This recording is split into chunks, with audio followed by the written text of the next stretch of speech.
그 월급에 잠이 와?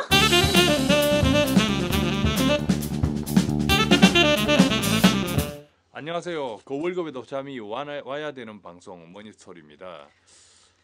안녕하세요, 묵지 씨. 반갑습니다. 안녕하세요. 예, 요즘 여전히 전셋값이 많이 좀 긴장이 되죠. 네네. 예, 전셋값이 지난해보다는 조금 오름폭이 둔화됐다고는 하는데 네. 그래도 이제 그 전세 세입자 분들에게는 아무리 무조건 하고 오른다고 하는 것 자체가 긴장이죠, 그죠? 네. 예, 1, 200 오를 것도 아니고 오른다면 예, 걱정입니다. 근데 이제 동시에 또 오늘은 우리가 부동산 중개사가 한번 되어 보려고 하는데요. 중개사가 되시기 오늘은. 전세 계약에 관련되는 이런 또 소위 말하면 깡통, 그죠? 예, 그런 것들에 대해서 우리가 기사를 한번 찾아보도록 하겠습니다. 네. 오늘 경제 부동산 탑에 올라온 기사네요. 길거리로 내몰리는 세입자. 이게 길거리로 내몰린다라는 말이 세입자가 네네. 내 돈 주고 음. 또 쫓겨난다는 소리죠. 그렇죠. 그죠? 경매 시장에 깡통 아파트가 수두로 가다. 경매 시장에 깡통 아파트가 수두로 가다. 깡통 아파트를 한마디로 정의하면 깡통 아파트 한마디로 정의한다. 뭐 건질 게 없는 아파트죠. 쉽게 말하면 내가 집주인이에요. 대출을 끼고 집을 샀죠. 네.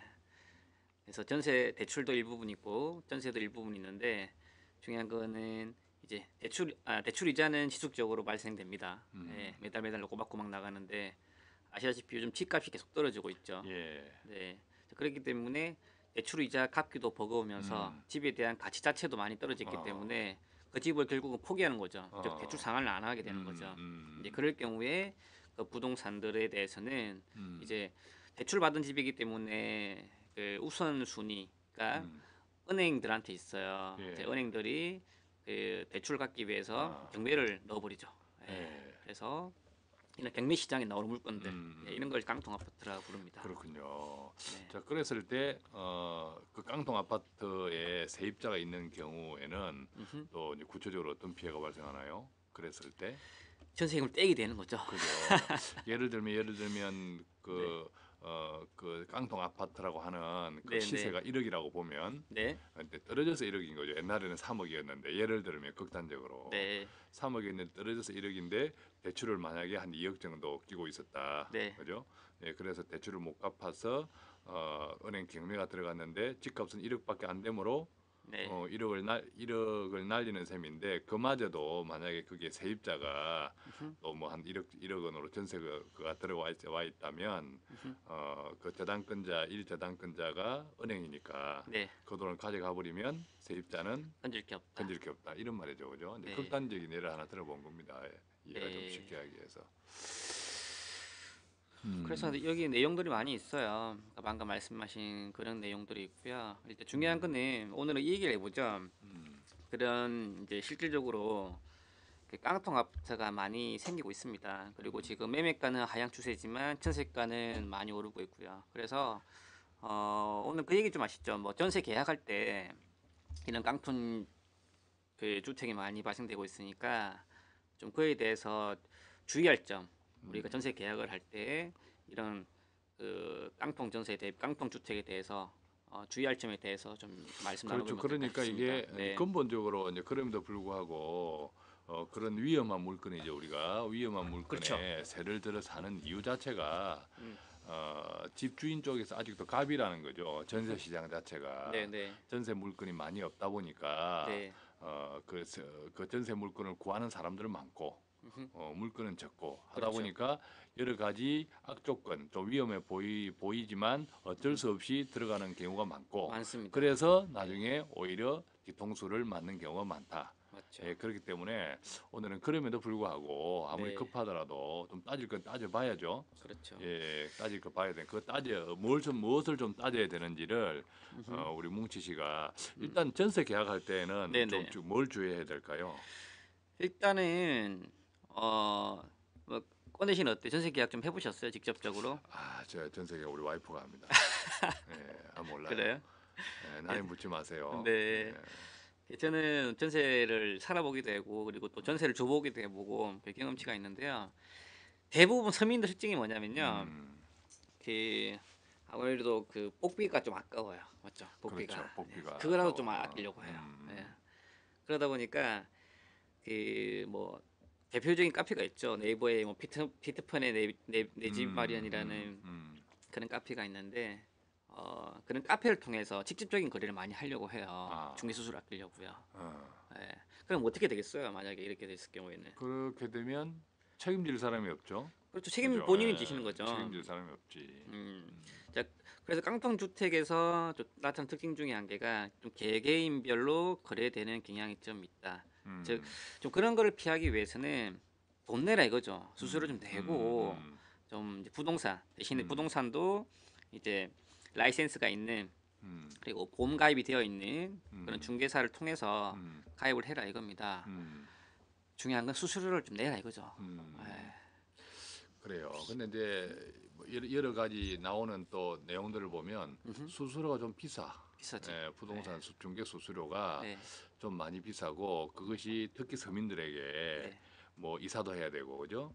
특히 또 부담이 되는 거죠. 그러다 보니까 당장에 아쉬우니까 네.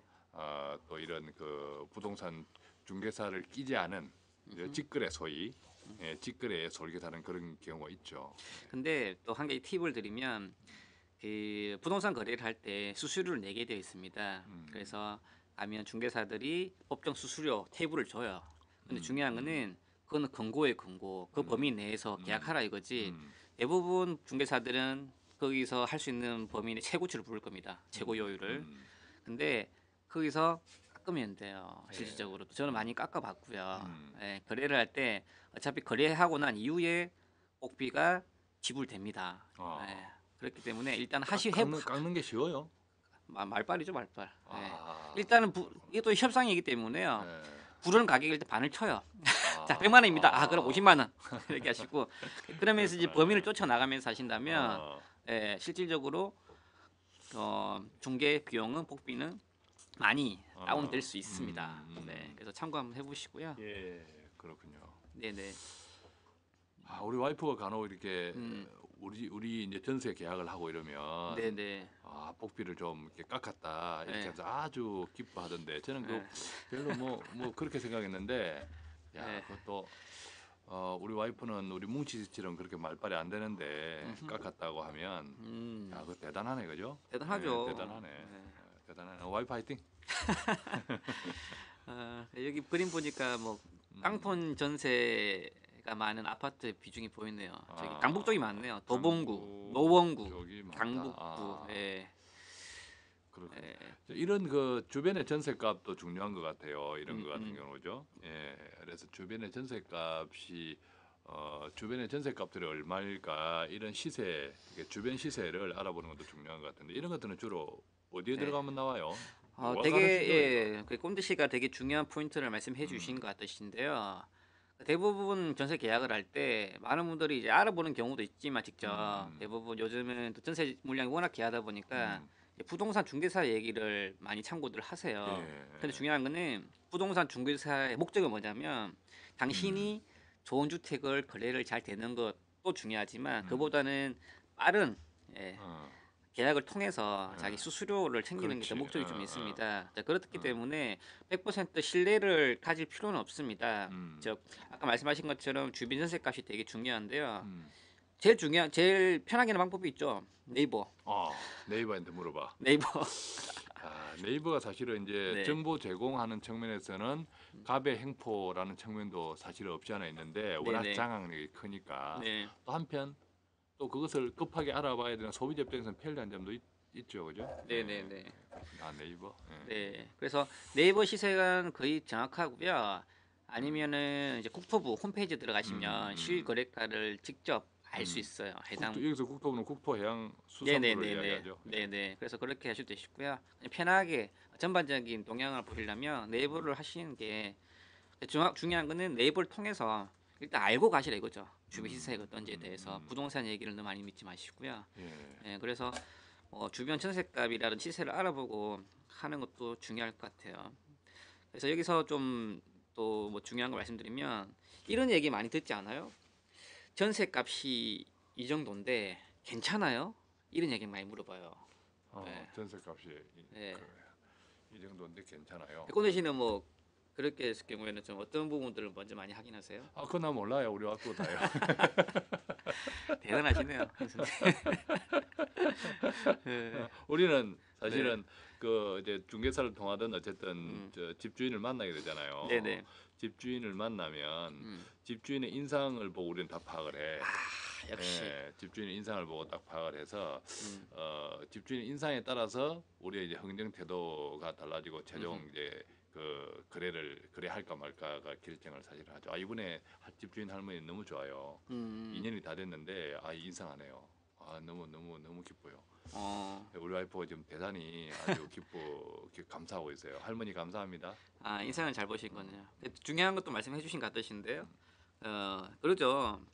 집주인이 어떤 분이냐, 예, 그걸 말씀해 주신 것 같으신데 되게 중요한 것 같아요, 집주인이. 그럼요. 대부분 물건들이 보면 그 대출이 껴 있어요. 대출이 껴 있고 그리고 요즘은 이제 매매가 대비 전세가 비중이 워낙 높기 때문에 실질적으로 갔다 가다가는 넘어갈 수가 있습니다. 네. 저 경매가 들어갈 수도 있다는 소리죠. 왜냐면 매매가가 가져가기 하려고 할 경우에는. 네. 그래서 중요한 거는 아까 말씀하신 그 집주인이 경제력이 어떻게 되는지 그 정도는 알 필요가 있을 것 같아요. 그래서 그렇죠. 인상 보시면 네. 인상도 중요하지만 아까 좀 세부적으로 판단해 보면 그 사람이 뭐 어디 다니는지, 예, 뭐 먹고 사는지, 예, 현재 사업하고 있다면 사업이 잘 되는지, 예, 그런 것들을 먼저 한번 볼 필요가 있겠죠. 그렇죠. 예. 예. 사업은 하기가 재정이 그 집주인이 재산가라도 네네. 올리는 사람 끝까지 올려요. 우리 지난번에 우리가 네. 그 6년 동안 전세 살았던 집이 있는데 네네. 그 주인 댁은 2년마다 올렸어요. 2년마다. 2년마다. 우리는 네. 6개월 동안 그냥 한 번에 어김이 없었는데 2년마다 올렸어요. 2년마다. 생계형 주인과 비생계형 주인인 예, 거지. 2년마다 올렸고 예. 지금 우리 할머니는 음. 안 올려 안 올리는데 또 빚도 없어요. 부채도 없어요. 깨끗해. 깨끗하시네. 예, 우리 너무 편하게 살아요. 할머니 또 고맙습니다. 그래서 집주인 경제력이 어떤지에 대한 판단도 중요할 것 같습니다. 어쨌든 이제 네네. 그것들이 이제 네이버 이런데 음. 아까 이제 그 국토교통부 국토해양부. 국토교통부 해양수산부가 따로 있잖아요. 해수부. 그래요? 예. 잠깐만. 그러면 저도 헷갈리는데 한번 여기서 한번 볼까요? 우리나라 실거래가? 이게 우리나라 이런 것들이 행정 조직이 자주 변하니까 간혹 헷갈릴 때가 있어요, 그죠? 예. 잠깐만요. 이거 맞을 거예요. 국토해양부. 잠깐만요. 저희가 인터넷을 맞아요. 국토교통부네. 국토교통부 실거래가. 그렇지 옛날에는 국토해양부였어. 그런데 근데 이게 또 국토해양부 실거래랑 국토교통부. 전 국토해양부네요. 그렇죠.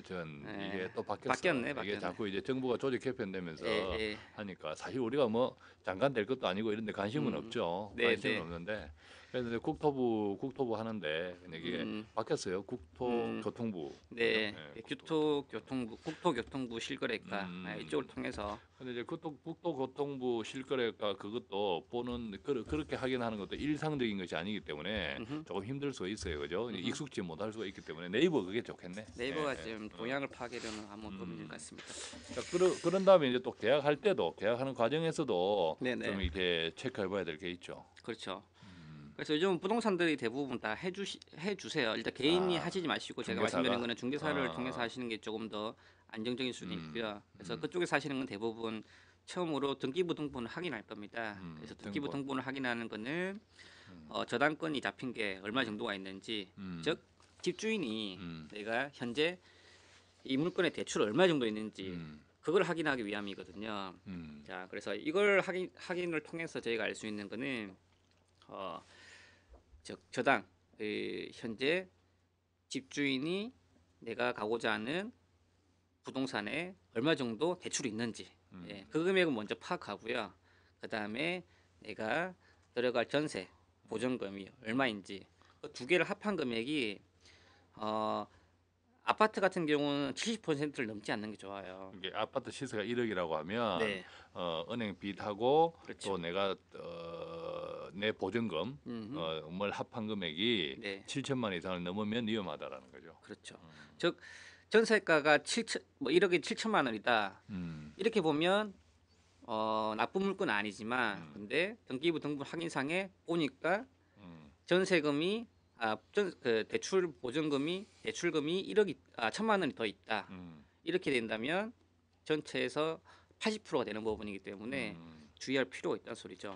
그렇죠. 근데 여기 70% 잡는 건 뭐냐면요. 대부분 아파트 경매 낙찰가가 이 정도가 나와요. 네, 어. 그래서 행여나 보통 이제 아파트가 경매 그렇죠. 들어가면 1차 경락이 잘 안 되니까 그렇죠. 2차, 3차 정도가 하니까. 그래서 예. 아파트는 70% 정도. 보통 경락 가면 3차에 제일 꼭대기 가격, 그죠? 예, 그렇죠. 그쪽으로 많이 경락이 되더라고요, 평균적으로. 네네. 예. 그리고 이제 아파트는 70%지만 대신에 이제 일반 주택이라든지 뭐 음. 다가구 빌라라든지 이런 건 60%. 어, 왜냐하면 물건에 대한 가치가 아파트보다 그렇지. 좀 낮아요. 또 아무래도 네. 좀그 매매 유연성이 떨어지고, 그죠? 그렇죠. 예. 유동성도 떨어지고. 그리고 이게 요즘 이제 간혹 이제 사기꾼들 네, 이 그 집 원래 주인이 아닌 경우가 많아. 맞아. 이 사기꾼들 그런 사람이 아, 희한한 놈들이 있어요, 사고가 많이 그죠? 터지죠. 예, 그래서 네. 뭐 노숙자를 뭐 이용해가지고 그런 거 보면 네.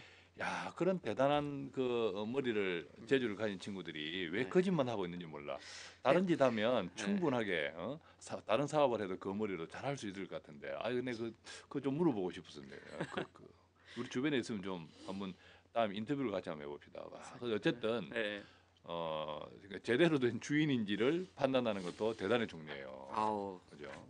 꼰대 씨는 그 뭐 계약 안 해보셨다더니 뭐다 아시네요. 아 왜냐면 우리는 이제 사람이 중요하니까. 사람이 중요하니까. 사람이 중요하다. 네. 집주인이 중요하다. 맞아요. 예. 그래서 또 중요한 포인트 중에 하나가 아까 이제 그 집주인 실질적으로 소유자가 맞는지 네, 아까는 이제 그 집주인의 경제력이 되느냐가 중요하다고 말씀드렸는데 중요한 건 그 집주인이 실질적으로 그 계약 당사자인지 거기를 확인하는 게 필요하죠. 예, 계약하러 왔는데 음, 그 사람이 노숙자가 왔는지 그렇지. 꾼이 왔는지 어떻게 알겠습니까? 잘 봐야 돼. 네네. 실질적으로 집주인은 사기꾼이야. 근데 네. 계약 당사자를 좀 인텔리전트하고 좀 똑똑해 보이면서 네, 사업 번지르한 놈을 보내는 거죠.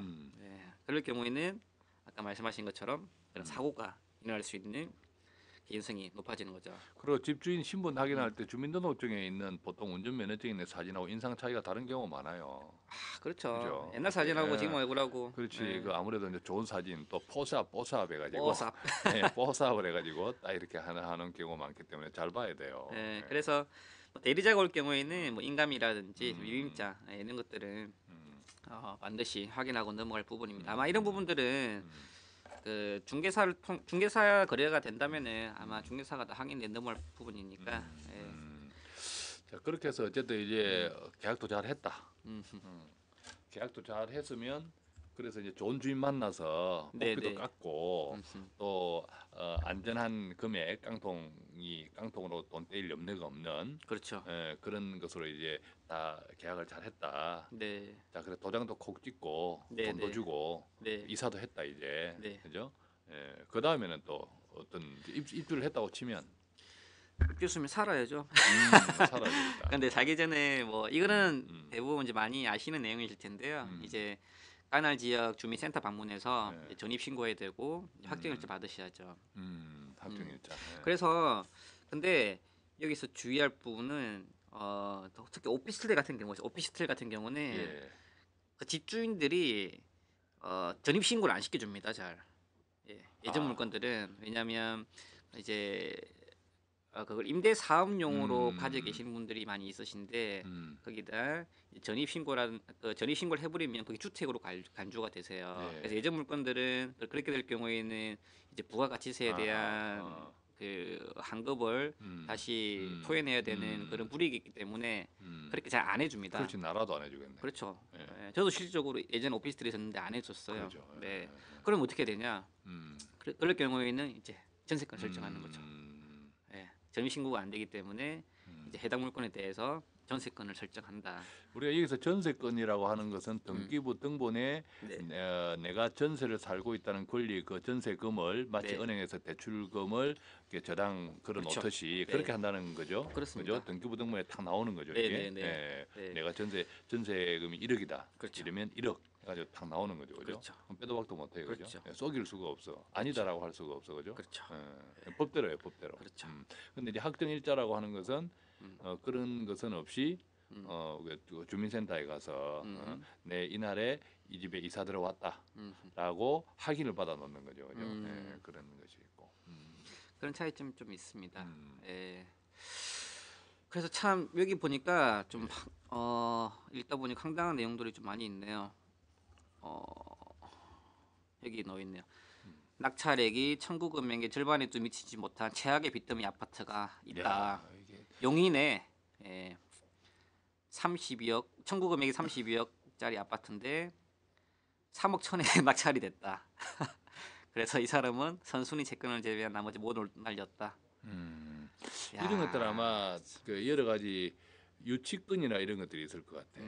그럴 수도 이렇게 있겠네요. 10%밖에 안 되는 거는 이거죠? 10%죠? 뭐야 이게? 음. 그죠? 그럼 11.5%니까 이런 것들은 이제 공사 중에 어떤 이게 채권 채무 관계라든지 유치권 설정 이런 것들이 아마 많을 거예요. 그럴 수도 있고요. 예, 그래 안 제 하면 생각의 사실은 이제, 느낌에는 예, 이 이렇게 소유자가 힘들지. 예. 개인이 아니라 법인일 확률이 높아요. 이럴 경우에는. 자, 특히 이제 조심할 부분들이 이 부분일 것 같아요. 법인들이 그 집주인이 개인이 아니라 법인인 경우가 있어요. 네. 저 건설회사라든지 다른 기타 금융 법인일 수도 있는데 이게 좀 심각해요. 왜냐하면 법인 같은 경우는 부도 위험이 되게 많죠. 실질적으로도. 그렇죠. 네, 실질적이 많고 또 대부분 지금 현재 그 법인 주체가 건설회사가 되는 경우가 되게 많이 있는데 아시다시피 건설사가 지금 경기 되게 안 좋아요. 네. 그 제가 알기로는 그때 이제 한 강의 자료를 조사하다가 안 내용 중에 하나는 그 2011년도를 봤을 때 그 상위 50개 건설사 부도 위험을 조사를 했습니다. 예, 그 경우에 약 절반 이상이 워크아웃이나 법정 관리 대상이었어요. 예. 실질적으로 요즘 아파트 많이 넘어가고 있어요. 예. 즉 부도 위험이 워낙 많다는 소리죠. 그리고 미분양이 많으니까 대부분 그런 것들을 법인 소유로 전환했는데 견디다 안 되면 어떻게 하겠어요? 날려버리는 거죠. 그럴 경우에 못 받는 경우가 되게 그럼 많습니다. 이제 네. 요즘도 어떤 게 법인이 미분양 아파트를 그렇죠. 뭐 싸게 낸다 2년만 살아보고 뭐 어찌해라 이런 것도 있는데 그것들이 뭐 이제 좀 법적으로 따지고 해서 꼼꼼히 하면 안전할 수도 있겠지만 네네. 아주 이제 개인 소유 주택을 거래하는 것과 달리 상당히 따져봐야 될 게 많고 또 개인이 그렇게 따진다 하더라도 확인되지 못할 부분들이 많고 네. 그죠? 예, 그렇기 때문에 안 하는 게 좋겠네. 지금 시점에서는 보면 과도한 마케팅이 있는 회사들 있지 않습니까? 혜택이 많은 거. 혜택이 많은 뭐 거. 2년 거주 이후 분양 전환이라든지 아니면 요즘 뭐 그 강규한 아파트 보니까 아침밥을 준대요. 아침밥, 아침밥을- 점심, 저녁밥도 준대요. 아니 내 전세 살 동안에 아파트 커뮤니티 내에서 아, 밥을 주는 서비스를 제공한답니다. 아, 네, 거기 거주를 하면 아, 밥을 준다 이거죠. 예. 그런 서비스가 왜 생겼어요, 근데? 왜 생기겠습니까? 안 나가니까 생기겠죠. 그렇죠. 뭐. 안 예, 나가니까. 참 그러니까 이제 조심할 필요가 어쨌든 있어요. 예. 뭐든 과도한 친절은 경계해야 돼요, 그죠? 예, 과도한 친절은 경계해야 과도한 되고 친절. 또 세상에 공짜 밥은 없는 거야. 맞습니다. 아침밥을 공짜로 준다는 거 공짜 밥은 없는 거예요, 그죠? 공짜 뭔가 밥은 있는 없다. 거예요, 뭔가 있는 거예요, 그죠? 예, 네. 그런 것들. 그래서 또 실질적으로 제 주위에 한 그 지인 얘기를 들어보면 예, 오피스텔 살았어요. 오피스텔 예, 거주하고 있다가 지금은 이제 다른데 살고 있는데 그 주인이 법인이었어. 법인인데 그 법인이 이제 부도 처리된 거죠. 예. 최종적으로. 근데 난 게 그 법인이 부도가 나면서 그동안에 밀렸던 세금이라든지 이런 부분들까지 다 아하, 이제 차압이 되게 들어오겠죠. 예. 1순위가 국가 세금이기 때문에 예, 중요한 거는 국가에서는 그러면 그 세금을 받기 위해서 예. 법인 자산들을 공매를 하겠죠. 그렇게 하다 보니까 이제 법인 소유의 해당 물건, 부동산, 오피스텔, 음. 저희 지인이 살고 있는 그 예. 물건까지 덩달아서 경공매로 넘어가는 경우가 발생이 돼서 예. 예. 그러니까 어쨌든 이제 사실 부동산 거래를 떠나서도 네네. 개인 대 법인 간의 거래 자체는 음흠. 법인이 훨씬 전문적이고 지식이 많아요. 네. 그죠? 법률 지식도 많고 네. 개인은 그렇지 못하잖아요. 그 힘의 균형이 어떤 법률적인 지식이나 음. 모든 이런 경험의 힘의 균형이 크게 안 맞기 때문에 개인과 법인 간의 거래는 어떤 거래라도 위험하고 네. 단단히 따져봐야 되고 네. 설령 그렇게 해야 할지라도 개인 역시도 법인에 필적할 만한 대리인을 세우는 게 좋죠. 네. 근데 그렇게 하기 힘드니까 네네. 주택은 잘못하면 진짜 큰 돈 날리니까 그죠. 안 하는 게 피하는 게 상책이야. 그래서 특히 이제 요즘 미분양이 많아지면서 전세 놓는 경우가 많이 있어요. 저 예. 법인 소유의 물건들 그런 그렇지. 분들은 되게 조심할 필요가 있습니다. 예. 네.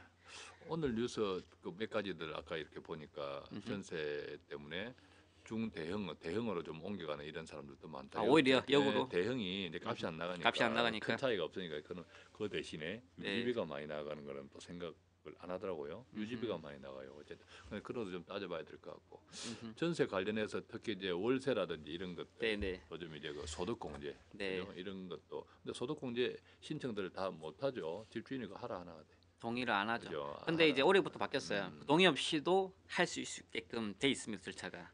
동의 없이도 할 수 있게끔 돼 있는데 그럼 또 주인이 그 싫어하겠죠. 2년 뒤에 확 올릴 걸?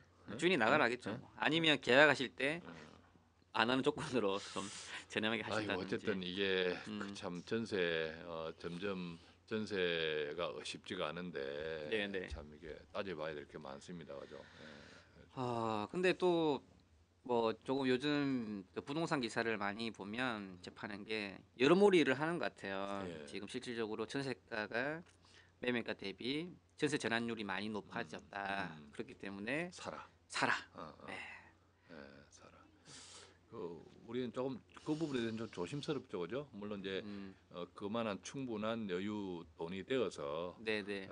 사는 것은 뭐 상관이 없지만 네. 예, 저 진짜, 실주구용은 괜찮다 실질 주거용은 말씀이시지만 상관이 없지만 그렇지 않고 내가 가진 돈에 돈조차도 모자라서 은행 돈까지 빌려서 네. 그렇게 하는 것은 이게 이제 네. 하드웨어 리스크, 그죠? 하드웨어 리스크. 하드웨어 리스크. 아. 유연성이 떨어지는 경기 변동에 민감하게 이렇게 같이 반응하지 못하는 대처하지 못하는 그런 것들이 사실은 그게 좀 위험하죠, 그죠? 예. 그 하드웨어 리스크 단어는 누가 만들었어요? 하드웨어 리스크. 꼰대 씨가 만들었나? 제가 만들었죠. 하드웨어 리스크. 어쩌버려. 하드웨어 리스크, 컴퓨터 하드웨어 리스크, 컴퓨터 하드웨어를 뜻하는 거 아닙니다. 그죠? 네. 고정자산 리스크. 그죠?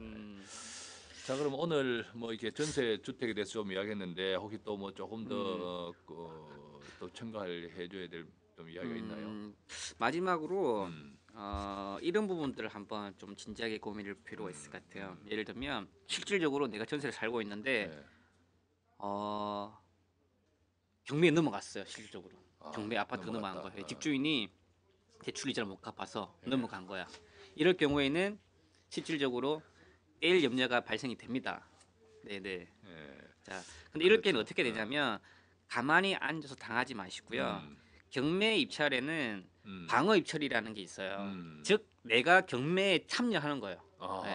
참여해서 울며 겨자 먹기식이시지만 내가 내 전세 보증금을 방어할 수 있는 금액 이상을 산정을 해서 실질적으로 경매에 참여하는 방법이 있어요.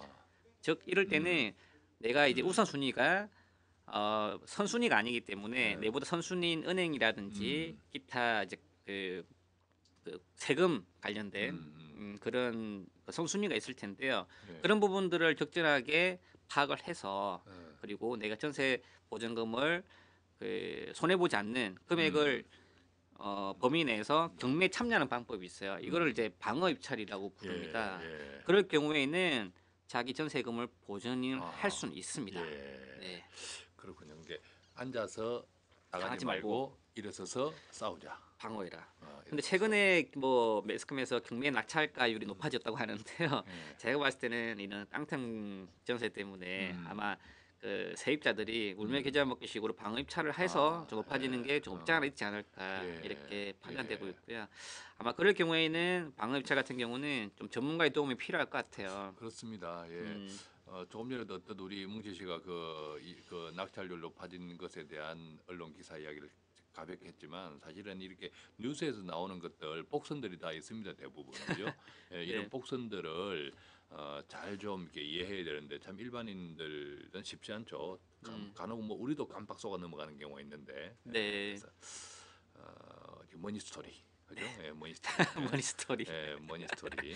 네, 그 복선을 공략하는 파헤치는 네. 머니 스토리 자주 좀 청취해 주시고요.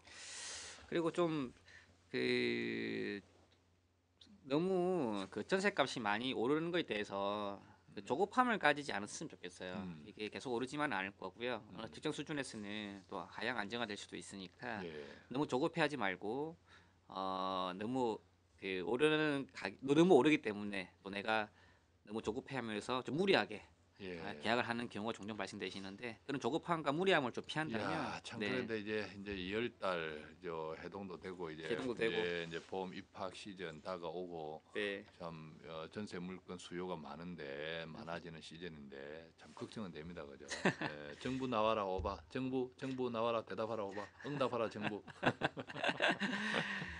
아유 예. 그러게요. 자, 오늘 그러면 여기까지 같이 정리하도록 하겠습니다. 예, 아무쪼록 음, 전세 여러 가지 쉽지 않지만 그런 와중에도 너무 급하게 또 서두르는 일이 없기를 바라고요. 또 그래서 피해보는 일이 없기를 바라고 설령 또 좀 이렇게 답답한 일이 닥쳤더라도 너무 또 당황하지 말고 전문가의 조언 여러 가지 또 어떻게 법률 정보를 찾아보는 그렇게 해 가다 보면 또 조금 이렇게 그 해결책이 보이지 않을까 생각을 합니다. 예. 네. 자, 오늘 뭉치 씨 수고하셨습니다. 네, 수고 많으셨습니다. 예, 고맙습니다.